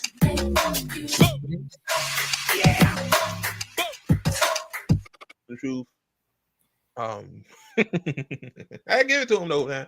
I don't care for Media's son because I ain't like, he's on that same shit. Well, vote for Harris now. Then maybe we can talk to it out of a, trying to stop the genocide. Like, yeah, like, see, that's one thing I can't stand about these people. They're so-called progressives. Like, they know better. Like, Media's son knows better. Jack Uga knows better. Crystal Ball, whoever the fuck, Kyle Kalinske, like, these people know better. It's just that at the end of the day, they yeah, especially for Media's son. I'm just gonna say it. They want much access that they could get. Because you on our side, the real far left, the communists, Marxists, like people hate our guts, man. Like they don't want no access to us, but apparently Harris, Kennedy, them dummies blame the left for her losing, and I guess Media is stalling them. So here's the video, guys. Donald Trump winning the election was bad enough, but Democrats and much of our liberal media now trying to blame their defeat on the left, on progressives, on wokeness is just doing my head in. Harris' defeat is a stinging verdict for the left, was the headline in the Post. When will Democrats learn? Democrats are not left. Anyway, if you're on the far left, you're not voting for Harris. Oh, what the hell are they talking about, man? Oh, what the hell are they talking about? Okay, let's continue. To say no to the left was the headline in the Times. A former Hillary Clinton advisor popped up on CNN to say the Democratic Party is being held hostage by the far left. The far left most likely will not vote for Democrats. Far left, I'm voting for Jill Stein. I voted for Jill Stein, and I'm basically I'm an independent. I'm a registered independent now. So yeah, I'm not holding nobody hostage. Like fuck the I left the Democratic Party in 2020. So I was done after Bernie Sanders did what he did. I was done. Or also seeing what they did to Bernie as well. I was done. I said I can't ride with these motherfuckers. Hopefully now a lot of people that set out that probably would have voted for Harris or vote Democrat. I hope they educate themselves. I really do. The people that didn't vote or didn't vote for Harris, like, please educate yourself. Like, I knew they're gonna blame the far left. I knew it. They waited for a while to say something. Now they're saying something. We're used to it. Like they did this in 2016. They blamed Jill Stein in 2016. So right. Yeah, saying that even if Jill Stein, those votes for Jill Stein back in 2016 would not made a difference for Hillary Clinton winning. Like it's been proven time and time again. So yeah, that's the new narrative. Progressives cost Democrats the White House. Kamala Harris's losing campaign was a left-wing campaign. Are you kidding me? This is gaslighting. Oh, man, we told you so, man. We told you, man. You gonna like, and you gonna, talk down to people that have been saying that. Like, we told you that they're gonna blame the. We told you, my guy. We told you they're gonna blame far left, left campaign. Kamala Harris run a left campaign, and she's shaking hands, throwing drinks and stuff with Dick Cheney and Liz Cheney. Apparently Kamala and the dummies forgot who Dick and Liz Cheney is. Like, do y'all know who these motherfuckers is? Like, these motherfuckers want your son and daughter to go overseas to get shot or get mentally unstable, so they corporate goons could get the resources. Like that what Liz and Dick Cheney is. See what I'm saying? Like, so far left, I don't know. I mean, did she run on Medicare for All? Did she run on a thriving wage? Did she run on shit? Hell, what else? Hell, so much shit, man. Yeah, those main too. Did she run on UBI? Like, that's not a far left campaign. A $6,000 child tax credit and a credit towards buying a new home. I mean, and giving black men weed and crypto. That's far left. She did not just say that. Oh my God, man! Oh, I know. I'm happy the Democrats lost. I really know. I shouldn't say that because I know the Republicans and Trump. I know they yeah, but like, these people, man, they never mind.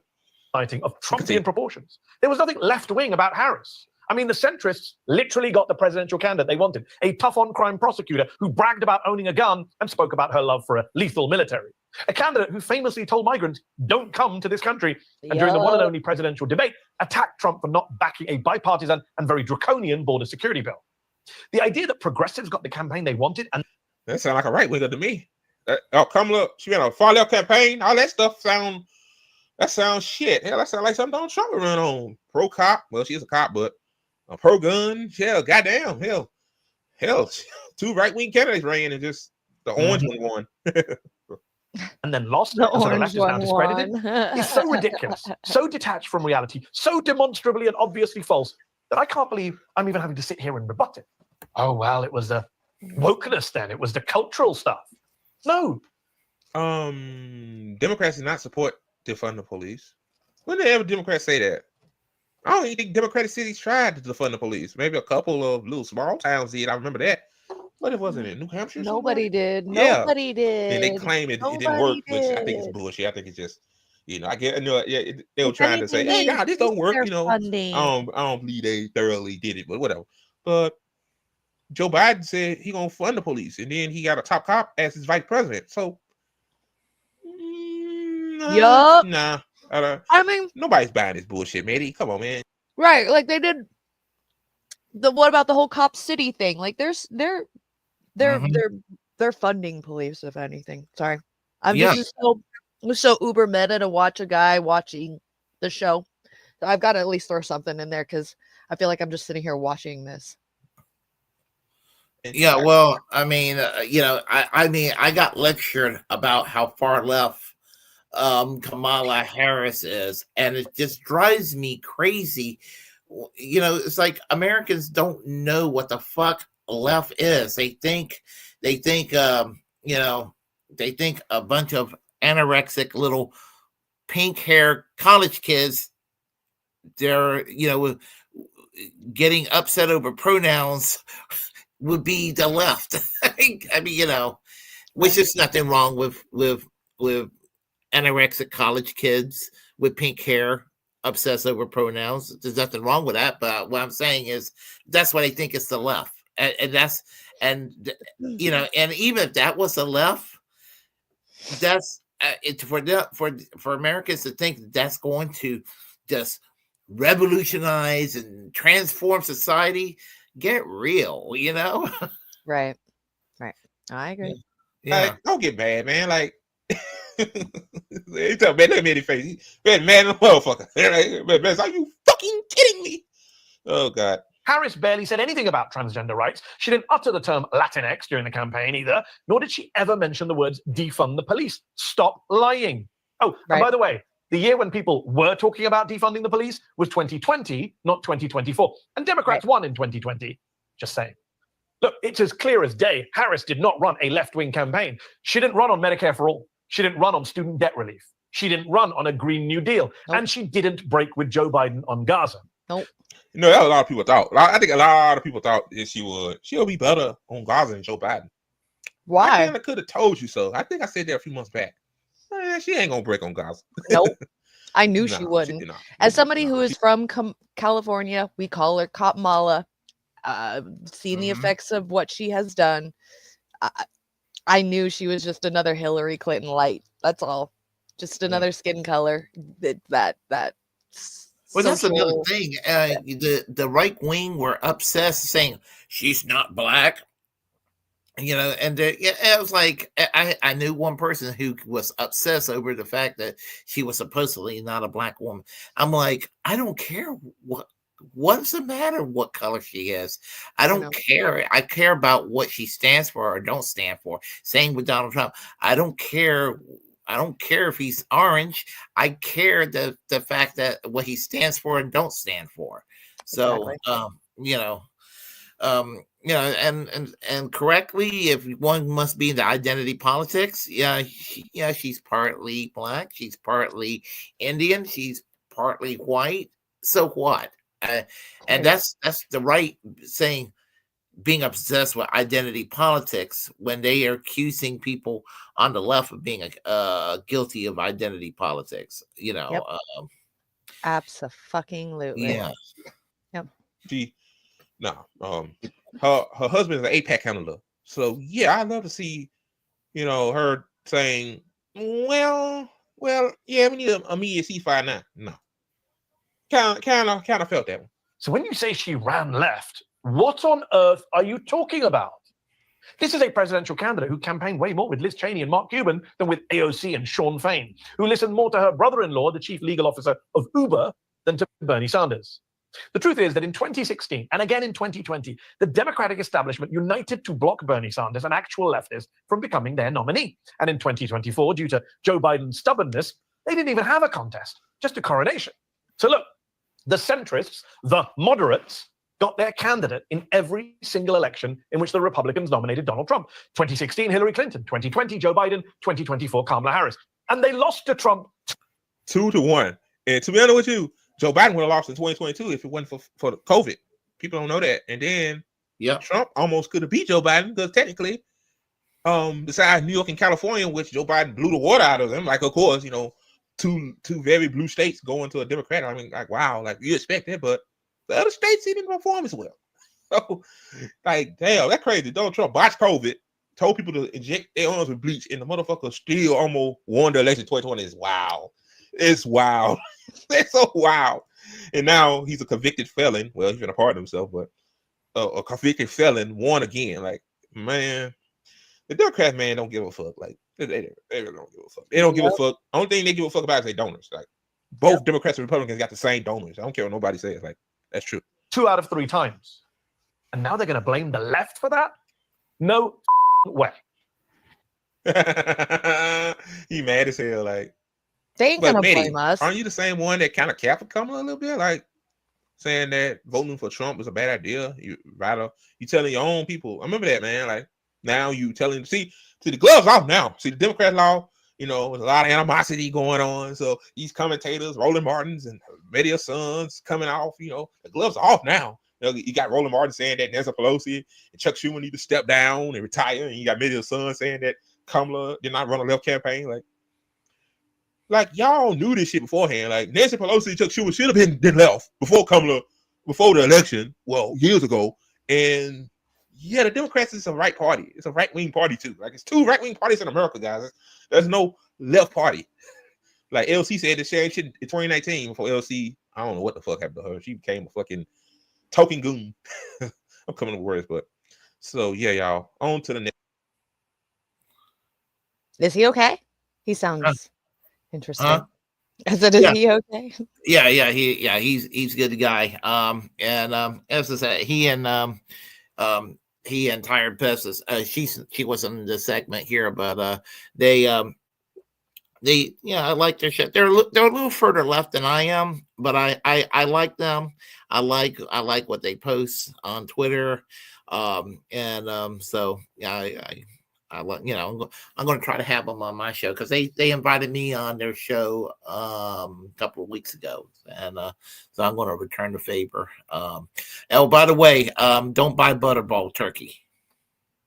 Why? I was informed of this on the show when I was on the show. Apparently, Butterball turkeys have been violated by human beings.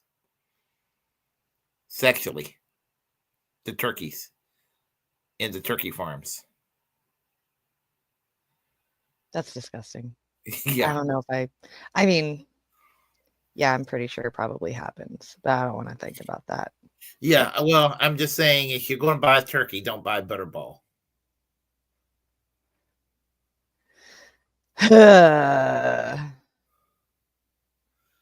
And if you got Butterball in your freezer, try to get your money back. Oh my gosh. What is happening right now? You can butter my balls anytime. Uh-oh.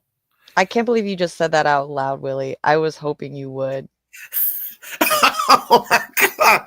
I tend to read things casually, sometimes loud or whatever. Wow. Sorry. That's Cowboy Kitty though, so I you know. Yeah, he's cool. He's cool. You're good. I think Cowboy Kitty. Yeah. Okay. Yeah.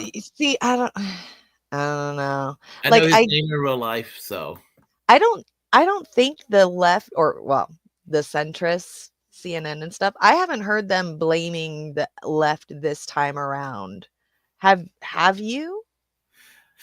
It's just kind of a thing that's done. I mean, what I know that every time the Democrats do bad, there's always a punch toward the left by the Democratic leadership, certain sections of the media. That's sort of been a thing. You know, and I mean, you know, and they're doing it again. I mean, you know, just I expect it. I'll give you an example. A couple of years ago, somebody who just saw me online posting blocked me and said, "I'm blocking you." And I went after that person privately, and I said, "Why are you blocking me?" And you know, and he said, "Because you people like you ruined my party, the Democrats." You know, apparently because I was one of those Bernie Sanders supporters or what have you. And I had to go and tell him. I said, "No, it's people like you that were supporting Hillary Clinton, and those are the people that ruined. That's why I am outside the Democratic Party, but I am supporting Bernie." Yeah, that was back then. But again, I have to move beyond Bernie. We all. I know that's one thing that pissed me off a lot about them during those days. They were like, "You're ruining the Democratic Party. Why are you?" I'm like, I'm not even a part of the Democratic Party anyway. I'm only here to vote for Bernie. So once he's out, I'm fucking out too. So fuck y'all. Like, what do you want me to do? Yeah, I mean, yeah. So I you know, and this is going to be his last term, but apparently, Really? yeah, it's going to be his last. Bernie Sanders. Oh, okay, yeah. Yeah. So anyway, I guess we should do with the final video. Is Running Humanist Report, but it's a mega influencer who claims that it's gay for men to have sex with women. Yeah, I know. This is like the third time I've seen this video. Are you ready for it? I guess it's ready as we'll ever be. I don't know why people give these kind of people even like a second, a millisecond of airtime. He All looks right. like a dork, don't he? He looks like my little brother, and I hate myself for saying that. Oh. But yes, my brother is a Trump supporter too. So like she's off birth control. As soon as we're together, it's like no birth control, nothing, because I'm not going to have gay sex. Remember them? And like gay sex is more than just like another man and a man. It's just like the idea of looking at sex as such a materialistic thing and just like, oh, well, like we just have an orgasm and that's fun or whatever. No, like, dude, sex is about having children. It's about having babies. Like you pump yourself full of birth control and then you have sex with your wife and like there's no purpose there except just pleasure. That's the only purpose. Should people who are born like infertile? So to this guy, what he's saying is you're not allowed to have sex for pleasure. You're only allowed to have sex when you want to consummate a baby or create a baby. Yeah. Which makes me feel really bad for this girl because that means that she doesn't know what an orgasm is. To me, the purpose of having sex is for both partners or multiple partners, as long as it's all consensual, to enjoy themselves. Yeah. Yep. Yeah. Well, that's there. Let's just say in the conservative Christian sect of this country, this is what they believe. This is absolutely what they believe. That's why there's abstention from sex until you're married. And then having sex is only to procreate and to create life and make babies. Like this is exactly what they grow up. There's a huge amount of people that believe in this stupid stuff. Have sex. It depends. Listen, I am pro like people committing to celibacy for the rest of their life. I am pro like that. Crazy, right? Oh, it's Mike going over it. Oh, geez. Hold on. We'll just go back or to him because I've seen this way too many times to hear somebody else say the exact same thing that I'm about to say anyway. Funny and outrageous online. Hey, quiet. Oh, sorry. No, women. Like I like to be like funny and outrageous online. Hey, quiet. Oh, sorry. No, women should not be voting. I don't know. I mean, I didn't vote because women shouldn't vote, but democracy is cringe. Segregation is not oppression. Oh, wow. Yeah. So as you can see, this is kind of their whole shtick. Democracy is They'll say cringe. Segregation is not oppression. Women shouldn't vote. Yeah. this is what they believe. I mean, yeah. And then if you call them out on it, you call them out for their bigotry and their reactionary views, they get upset. Right. How Absolutely. dare Just you? watch. Right. Yeah. Yeah. But when the government and often when incentivizes someone bad is a single mother trying to raise children, those kids are going to be malnourished if we don't give them some support. It's such bullshit. They're not going to be malnourished. They have you. I don't even know how to describe it. Just watch. Right, but when the government and often when incentivizes someone bad is a single mother trying to raise children, those kids are going to be malnourished if we don't give them some support. It's such bullshit. They're not going to be malnourished. They have you met people? Have you met my any single mother mothers? was a single mother. Okay, so Yeah. maybe she was like really successful or something. No. Then how did she support? Yeah, she has got boobs. support. She has boobs, and she eats, and then you get breast milk right there. So kids. So I think what I remember what they were trying to say is like the government shouldn't support or take care of families like of even single moms and stuff, like like welfare. That's what they were talking about. I think one of the specifics they were talking about was welfare, which is crazy because obviously, as this guy just proved, he thinks that when you're born, you suck on your mom's boobies until you're 18 and able to go out into the world and get a job and a house. So just so all of you guys know, y'all are doing it wrong. You're supposed to be eating from your mom's boobs for 18 years, according to this kid who probably can't even give his wife an orgasm. Just saying. Yeah, that's what it comes down to. I mean, and and people are looking to these people for advice. Like this couple didn't hear this from nowhere. They didn't create this out of nothing, out of thin air. Like these motherfuckers are listening to this from people who are higher up than them in the hierarchy of their religion and technically their fucking cult. That's what MAGA is. I swear to God, it's a fucking cult. So there are people in that it is a cult mindset for some of these people. I'm a free thinker, and I just can't believe I just can't believe there are people out there that they'll surrender their brains to these folks. Right. No, I agree, Aaron, it's gross. This is absolutely disgusting, but this is the kind of stuff that they believe, and they're training and teaching their kids this, and the kids are growing up to think this. There's tons of them out there like this. Only malnourished kids what? Only wait. That was the most psychotic thing I've ever heard. What are you still sucking on her? I'm saying that. Where's the video of me drinking her breast milk? Get that one up. He did. Wait, Jamie, pull that one up. First of all, you have to. He literally just admitted to drinking the breast milk of his wife, which shows me that if he thinks that baby needs to drink off of her mom or his mom until that baby is 18 years old, he's stealing his child's food. Just saying. He's literally stealing his child's food, which isn't in the Christian religion. Like thou shalt not steal is like one of the 10 commandments. It's in that top 10. Minus the fact that it's just fucking weird. Well, I feel sorry for that wife. I feel sorry. I do too. She Yeah. doesn't realize what she's stuck in, but there's a lot of these women that put themselves and they want this. I mean, maybe or maybe not. She might not get smart enough to leave a guy like this. A lot of, in history, throughout history, a lot of the women, especially in the Christian religion, stick with their men forever because they think that they're right and they want to be this. This is what they want. I'm thinking of the Tammy Wynette song, "Stand by Your Man." Yeah. Stand by your man. Oh my gosh. Yeah, that's horrible. You just gave me an aha moment because my mom got me into singing as a kid, and that was the first song I ever sang in karaoke at 7. Oh, Tammy Wynette, "Stand by Your Man." Yeah. Oh wow.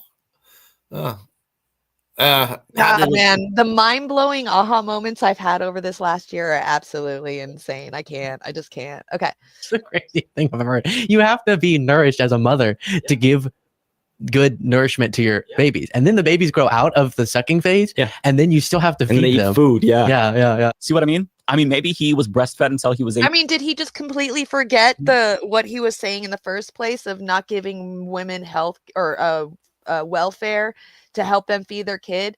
Because he just admitted that they eat food. So did he just forget, like, how are you going to feed the baby food, which was the whole meaning of the argument in the first fucking place? Like, these guys are dumb. They are. They're horrible. I mean, and like you said, it is a cult. Yeah, I mean, yeah. I mean, we don't have to play it all the way through, but it is a mindset. It is Women voting is not freedom. Right. Sorry, go It ahead. is a horrible mindset that seems to be kind of a thing these days. Yep. You know? It absolutely is. These people are literally enjoying this. The women are, they're calling themselves the trad wives. There's a trend on TikTok about it. It's absolutely everywhere. Absolutely. It's kind of I'm kind of sad. She's kind of attractive. I hate that she's gonna have to go through that. Right. Revolve around women being forced to be shit in relationships. Yeah, absolutely. That's why somebody like this ugly little fuck who doesn't know how to give orgasms can date and marry and manipulate and brainwash into marrying him some pretty girl like this who's just obviously not smart enough to realize that he's a piece of shit.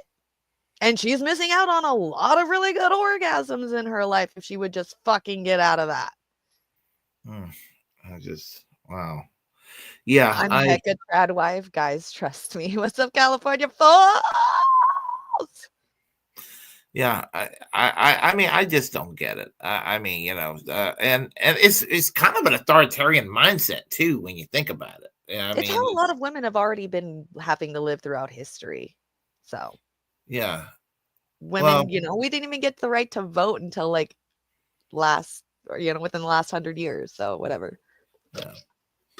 Well, I'm glad I'm a feminist. So yeah, I'm glad I don't even know. I'm not glad of anything.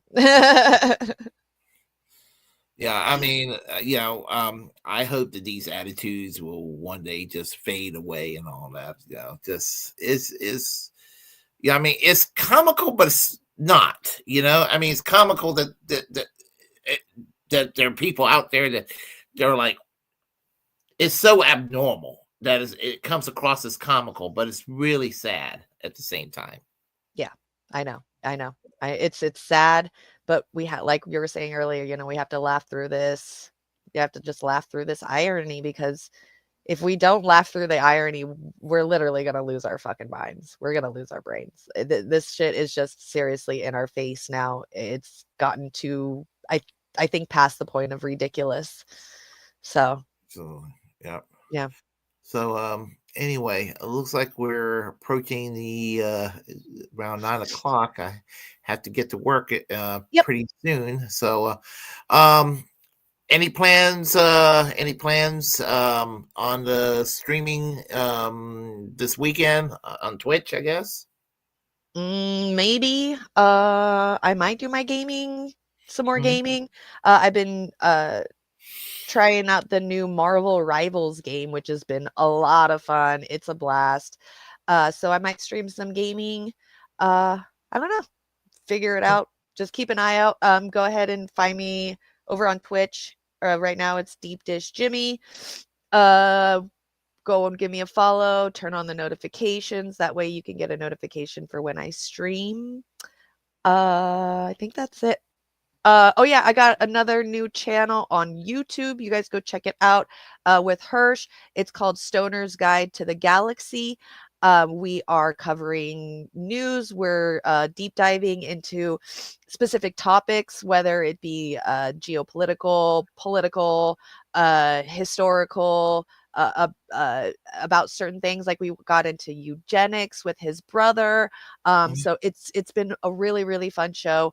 I'm taking the live streams from Twitch and posting them up as a replay on YouTube for everybody that wants to check it out. And then at some point, I'm going to start clipping them into shorter segments for people to watch. So we've already got a couple of them on there. I think we started streaming the night of or the day before election. So there's, a little over a month worth of content on there as of now. So go check that out. Stoner's Guide to the Galaxy on YouTube. I think that's it. Okay, so I just look it up as Stoner's Guide to the Galaxy. Yep. Okay, I can do that. Let's see. I'm gonna live stream tomorrow at 8:00. I was going to live stream last night, but I didn't get enough sleep because I was up into the afternoon getting the car repaired and having a bunch of other errands I have run, trying to get everything ready for my parents when they get here next week. So hell yeah, good. Yep. So I guess let's see. Any final words? Let's thank everybody for coming. Whoever lurked, thank you for lurking. We got Hirsch, Bella, Aaron, California Fools, Rick. I know Kitty is in here being somebody else. Max, thanks for coming.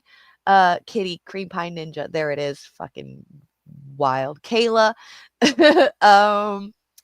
I don't want to go up too far because I don't want to miss anything at the bottom that you guys say. Daniel Berry Sports Highlight, Anonymous, Kim, Peace Dove. I think I said Bella, Choosy. Thank you for the books. Desert Mantis, Legend. Thanks for coming. I think I got everybody. I'm not going up anymore, y'all. If I missed you, I love you. I'm sorry. Mwah, mwah, mwah. Thank you. Respect and thank you, Bella. Good to see you again. That's it. Just thank you to everybody for coming. Anybody who's lurking, and I guess just check us out. Are we doing one next week? Oh, I was going to talk to you about that after the show real quick. Do you want to or no? I would say yes. We should do. Let's see. Today's the 17th. We could. It'll be the 17th. Yeah, but I need to talk to you about that. So okay, after the show. Okay, cool. Right. So yeah, soft yes on doing a show next week. Yeah, we'll call it a soft yes. All right, you got it. Soft yes on doing a show next week. You absolutely got it. So yeah, thanks everybody for coming and hanging out with us and checking this out. I hope you guys learned a little bit of something, had some good laughs. Stay high, free Palestine. Stay high, free Palestine, and peace and vegetable rights. Yeah.